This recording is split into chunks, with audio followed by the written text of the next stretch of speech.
ఉదయాన్నే తీసుకుంటే వాళ్ళకి ఊబకాయం తగ్గిపోతుందిట. అయితే అనేకం ఉన్నాయి. మనం చెప్పుకోవాలి అంటే ఒక 10 ఎపిసోడ్స్ చెప్పుకున్నా కూడా సరిపోనంత విషయాలు మనకి గోవు గురించి ఉన్నాయి. అవన్నీ పక్కన పెడితే అసలు నిజానికి గోమూత్రం అనుకుంటున్నాం.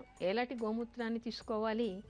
నాటు ఆవు, దేశవాళీ ఆవుది మాత్రమే పనికి వస్తుంది, మిగతాది పనికిరాదు. ఎందుకు అంటే నాటు ఆవుకి వెనక మూపురం ఉంటుంది, వెన్నెముకకు పైన ఎత్తుగా ఉంటుంది, దాన్ని మూపురం అంటాము.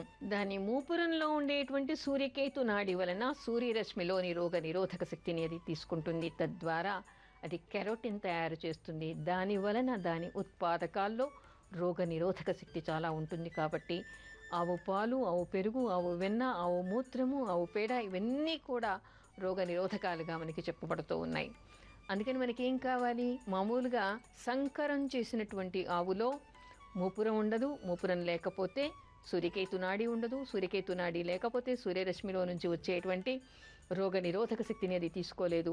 తద్వారా దాని నుంచి వచ్చేటువంటి మూత్రం వలన మనకి మామూలు జంతువులు, మనుషుల వలన మూత్రం వలన వచ్చేటువంటి రోగాలు వ్యాపించేటువంటి అవకాశం కూడా ఉంటుంది. కాబట్టి తస్మాత్ జాగ్రత్త.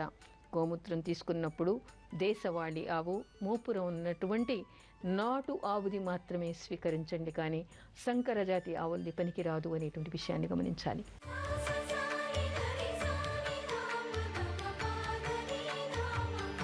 కామధేనువే నమః.